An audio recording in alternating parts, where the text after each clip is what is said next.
Good morning. Thanks so much for waking up with us. I think we are hungry, right? Yeah, we're sitting here talking 7 about o'clock. lunch, and it's 7 a.m.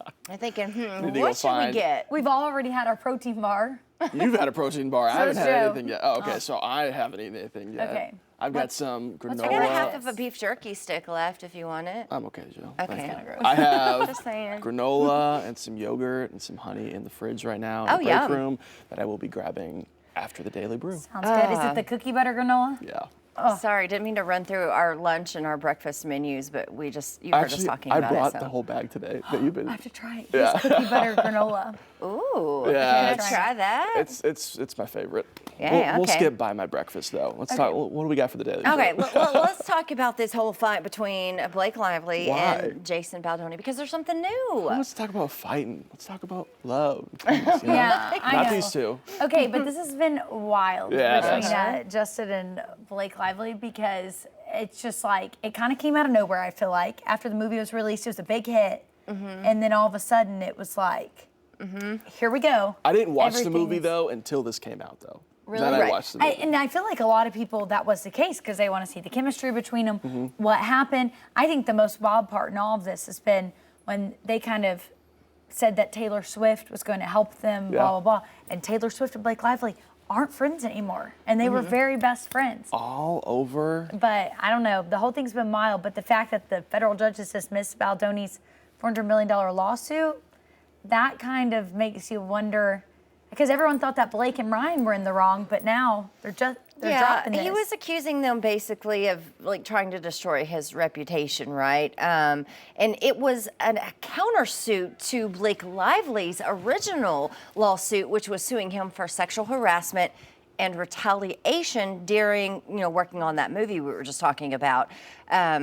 So the judge has dismissed that, saying, yeah, we're not going to hear it. Which one is he? So as both, he's saying drop it, both of you? Just his, or right? just his? Just Jason Baldoni's. So now, she still has a case for Yeah. the harassment? That's right. And that won't be heard in front of a judge until March of 2026, so next year. So now he has nothing in the case. Nothing in it. He's just got to go and defend himself against her Well, he law. doesn't have near the money that Ryan and Blake Lively have either, because Right. some might even consider him. He was on Jane the Virgin. He was the main guy, Raphael, and that. But other than that, he hadn't been in near as much as Yeah. the two of them. And so I think he was kind of like suing them for their net Right. worth to So- kind of make up for all the money that he's probably lost in legal challenges and stuff. So I wonder if the judge dropped it because of the amount of money that he was asking for, or is he saying, Well, I mean, actually, there- you just have no evidence to I prove think your there's no case? merit to it, is what the judge is saying, so it's not Interesting. going to be heard. Interesting. It's just why this whole thing, social media blows up cases like this now. Yeah. I feel like when you've got these celebrities, and social media was just all over this. You had both sides on social media. Then all these voice recording, like voice memos he had sent, were coming out, and it was truly. It's been a wild thing. I can't wait till it goes in because I want in the course because I want to know. Right.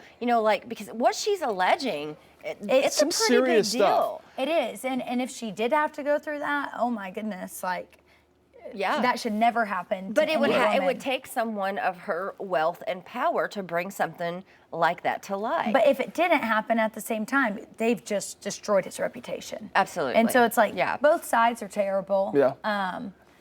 It's going to be interesting to see what plays out, what evidence comes out, what we learn from this case on who's in the wrong, who's in the right. Maybe they're both in the wrong in some aspects, What will be interesting is if we get all the way to the next court date Yeah. and then nothing happens again and it just all falls away. It's like maybe both are wrong, maybe both were right in defending their cases, but Yeah. neither one can prove it, or there's too Yeah. much money involved, And or we're here for too I think long. then it would be just a battle on social media. Their lawyers would be releasing everything that we haven't Yeah. seen. And I think Yeah. where things kind of started going haywire on social media was when Blake Lively's friends kind of started backing away Right. from the situation. I think that's when people started doubting the claims, because it was like Taylor Swift was all gung-ho behind her there at the beginning, supporting her, saying that they would get Baldoni off of her like talent agency, stuff like Sure. that. And then all of a sudden, Taylor Swift is dismissing herself from all of it, saying that they're not friends anymore. And I can see where other celebrities just don't want to be involved in it, Yeah, right? it's not my problem. And they don't want to be the ones to have to go to court and talk about it either. Yeah. But it is just going to be interesting to see what happens, because I think there's so many unanswered questions on both halves. But Yeah, it's gonna be a big surely one. the Baldoni supporters today waking up are Oh, yeah. This And is it like makes you big news for- question everything he's been saying too, right? sure. Because why is this judge dropping this? There's got to be some evidence there to make him want to drop it. I wonder Yeah. if he'll go to another judge or file somewhere else and say, I need another answer other than Yeah. just being dropped. It's going to take forever. Or maybe he Either waits way. until, like after it's all heard and done and settled, if he wins, and then he might have some sort of different case, Yeah, it is just wild because the movie itself is about like, I haven't seen it. abuse You need to watch and- it. It was That's good. I haven't seen the it either. movie. It's based off a book. The movie I thought was good. It was a Yeah. good movie, but then it's like tarnished by all this. It's Right, like, that's why I can't I'm bring watching myself to this, watch and it. it's like if stuff is true, then this is 10 times worse because Baldoni is kind of the bad guy in the movie. So Yeah. And isn't the movie kind of about like abuse and a woman standing up for herself and It's- finding happiness and it's exactly that. Yeah. so the fact that maybe this could have happened behind the scenes, maybe it didn't. It's just a whole. That's all I'm going to be thinking about. Yeah. Yeah, if Maybe you watch I wait it. until the court case is done and then watch it. I don't know. There you go. I don't know. All right, changing gears. We're entering the 4th week. It's been a long time. The manhunt for the 2 men who are still on the run. Now, you'll remember there were 10 of them total who escaped from a jail in New Orleans. Well, a jail worker, an ex-jail worker now, has been accused of aiding in their escape. Darian Burton, he's a former New Orleans parish employee. They say he's believed to be believed to be the girlfriend of Derek Groves, an escaped convict still on the run. So she is Dariana. I'm sorry, I said Darian. It's Dariana Burton. So she was the girlfriend of one of the escaped the convict's ex-girlfriend. Got that right. So a lot going on with this case still. I just can't believe that we're entering into 4 weeks now. I didn't think it would go on this long. Did you see though? One of them, I can't remember which one of them did a Oh, they were Instagram asking live Yes. for stream. help. Yes. Is that what he asked for on the live stream? Well, It's there just was like, one that I saw post about one of them like asked President Trump for help. Interesting. I mean, Yeah. just like with like technology nowadays and what police and now you're getting up to this level of searching, Yeah. I would not be comfortable live streaming myself, Oh, I know. talking to the public.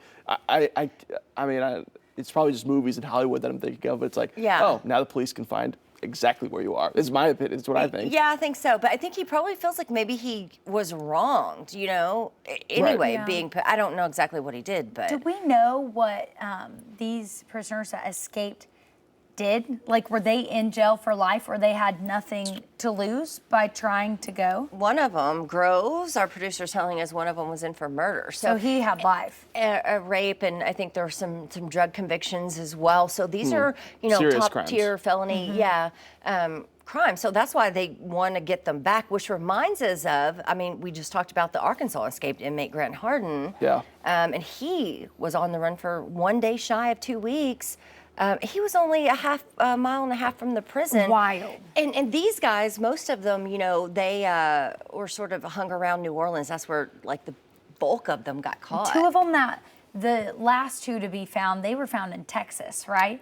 They had gotten pretty far. Yeah. Definitely some different terrain that we're searching through now. You compare the two, kind of oranges and apples. Big city is what they're searching right now for New They Orleans also could have versus jumped on a boat. They're right there by water. exactly. Yeah. Grant Harding is in one of the most extreme terrains in the country: mountains, caves, everything else, rivers, and so Grant Harding, mile and a half from the jail, but. People read that headline and like, oh, this took a week. That's a mile and a half of dense forest, Well, and he caves, was covered in dirt. Yeah. I mean, you could tell he had been hunkered down. He'd been climbing through some stuff. Yeah. For sure. Yeah, it was all right. Let's just switch gears. The dream of homeownership is fading for millions of Americans. Figures from the Association of Realtors showing that only 24% of houses bought were the first-time buyers last year, right? That's down 50% since 2010. Does that say we're the Only first time? 24% 24%. were the first-time home buyers last Gotcha. year. All right, cool. I do feel like it is getting a lot harder just with interest rates and stuff like that. I know when we were looking for our first home, the market was crazy. You'd find an affordable home, you'd make an offer on it. In this area, especially investors were coming in offering over with cash. You can't compete with that. Oh, yeah, As the 20-year-olds trying to Prices get, are the highest ever. yeah, you're a 20-something-year-old couple trying to get your first home. You can't compete with these investors with cash. I think big that's money. the most interesting part of all these studies that they do on prices in America when it comes to home ownership. It's the age of first-time buyers now has climbed significantly. It's just over the past 50 years. 50 years ago, it was you get married, you graduate college, you get married, you buy a house immediately, 24, 25. Now, what is the average age? Probably like early 30s for most is like the average of when you're going to buy your first home. So it's location too. I mean, obviously we know it in Northwest Arkansas. Those Way prices more only going to expensive. keep on going up and up and up and up and up. Higher. So Well, even when we were in Central Arkansas this last weekend, I just love to get on Zillow. So I was kind of looking at Window shopping. houses in the area, and just the house that you can buy there that's the same quality of house, same type of area up here, hundreds of thousands of dollars difference. Yeah. Just because Northwest Arkansas is so popular and so many people are moving here. Yeah. And so I definitely think it depends on the area. If you're moving to a more rural area, it might be a little bit easier to buy a home than if you're It moving makes to me a growing wonder, city. like, because I remember, buying a home the first time. It was pretty easy, right? And pretty easy? not affordable. anymore. it's like my nightmare now. I know, and now I'm thinking if I went, like, it would be hard, and we're established, Yeah. So I wonder, what does that mean for, like, my kid's generation and the generation after? Scary. Does that mean when she goes into the workforce, it matches to, No. buy a Absolutely home? not. Absolutely not. So what do you do? I can't imagine do you being do? You tell her to single go now. become a doctor Yeah. Go or a big. Go big. successful business person or something. I can't imagine being a single homeowner as Yeah. well. Like having to go out one income buying a house. How do you even do that nowadays? And so you see Benton, Washington County, really like the home prices going up and up and up to the point now where you see like Madison County, all the investments that are going up in there now of people buying up huge plots of land in areas that are usually for their history have been a little bit on the rural side. Now they're going to be huge neighborhoods because that's where the land is now. Oh, yeah. All the land's being taken up closer to closer you get to Walmart, Tyson. But Jimmy, even that just was- like land around here is Yeah. crazy. If you want an acre in a not even like super developed, but semi-developed area, you're paying at least $100,000 for a land with no house. It's wild. Yeah, it is. All right, so let's talk about the Hogs going to the College World Series. Okay. Hogs. Of course. Hogs, baby, we're back. We're excited about this, obviously. I love that, like, they went up into the stands with the fans to celebrate. That was my favorite part. Did you see the video of they just went through there, Yeah. high-fiving, talking, everything? The baseball page posted it saying new tradition unlocked. So I guess this is the first time they'd done anything like this, but What they say, I like think in the Wahiba bullpen or Aloy just the- said, you know what, I'm bullpen? taking this trophy up to the stands. I don't think Yeah. it was a group conversation. I think Aloy just but just then went they up all there. did it. Yeah. And so fun because fans are a big reason that they're there, right? Without their support and things like that, they wouldn't be there. And then did you see there's a pond behind Baum, and Yep. one of them I was like, ouch, that must have It's a hurt you. I know, shallow it's looking shallow. pond. Yeah. Right on his back. Now, I think the overall message here, and I think this is something that the fans and the players are both buying into, getting Dave Van Horn's first championship. Oh, yeah. That's why it's was like the emotional. that's the big hype surrounding this trip. It's like of course, the nightmare of the dropped foul ball. We don't need to talk about We don't it. need to talk about it. Now this is the redemption story. Arkansas is the highest rated team left in College World Series, but of course, familiar foe, LSU. LSU. So, But that's a win you want. but you look at the bracket potentially after you would hypothetically get past LSU. Yeah. It's pretty good. It's looking okay. So again, we're not going to jinx it. just gotta This get is past LSU. this is a good chance Omahags have. Yeah. Got to execute in Omaha. All right, well, AAA is saying that basically you would think, everything would be booked up, but there are still some reasonable hotel options for anyone who want to, follow them along and travel. So it's not looking too bad because I think a lot of people, they were saying, they wait until after the game's played, see who won, and then they do the booking. So I can't if you wait remember too the long, name though. of that bar, but There's a bar that's like they love Jello the shots. Razorbacks. Yeah. No, well, it's all the college-based. So Yes, the but content, they love the Razorbacks. Yeah. Well, because we've been the most. Well, so I have a friend Or who recently. it's a tradition that it's her and she has 2 brothers and her dad, and they made this tradition years ago in 2018 Yeah.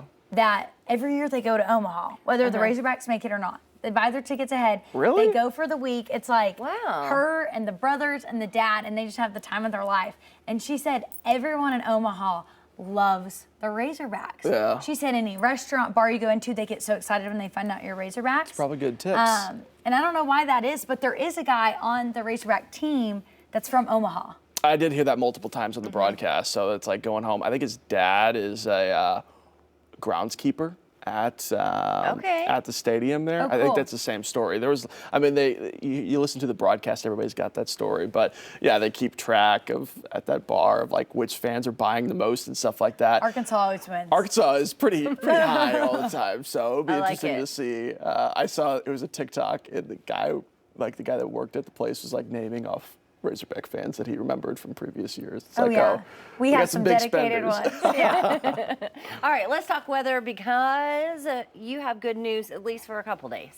Before we get to this forecast, while on the subject, Omaha forecast, just looked at it. Looking pretty good this weekend, actually. Okay, Saturday, mid-80s, 6 p.m., so we should be getting at least the end of the game a little bit cooler, but looking nice so far. Let's talk deal. about that local forecast, though. Here's a look across Northwest Arkansas. Nice here as well for Tuesday and Wednesday. Maybe the travel days, though, when you're heading to Omaha, that's going to be dealing with some scattered showers and isolated thunderstorms towards the end of the week, Thursday, Friday, and through Father's Day weekend. So if you're not paying attention to sports, if you're planning on staying home this weekend, celebrating Father's Day, Sunday, of course, that's where we could run into some scattered showers and isolated thunderstorms. I tell you what, the highest chance for rain, though, is really going to be focused on that Thursday, Friday. Towards the end of the weekend, though, looking a little bit better. So I think there is going to be some dry time for our Father's Day on Sunday.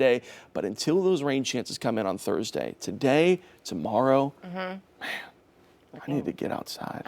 Definitely. Well, today I'm cutting the grass. Oh, no. Are you going to wait till it gets a little, It's already Cooler? high. Cooler? like We maybe get off, like 6, we get off 7? at 1. Mine's still I gotta go to soggy. bed. Really? Mm-hmm. I might need to walk around the yard before I cut the Maybe grass. Make like sure. 6 or 7. Make sure. I have two. I need to go. I need to cut the grass. I need to go on a bike ride. It's either. Okay, But he's today and living his best tomorrow life. are the days. So either today's the bike ride or tomorrow. I would rather cut the grass first today. Yeah. and Yeah, then get it out tomorrow the not way. It have starts worry to about bug you. anything. I know.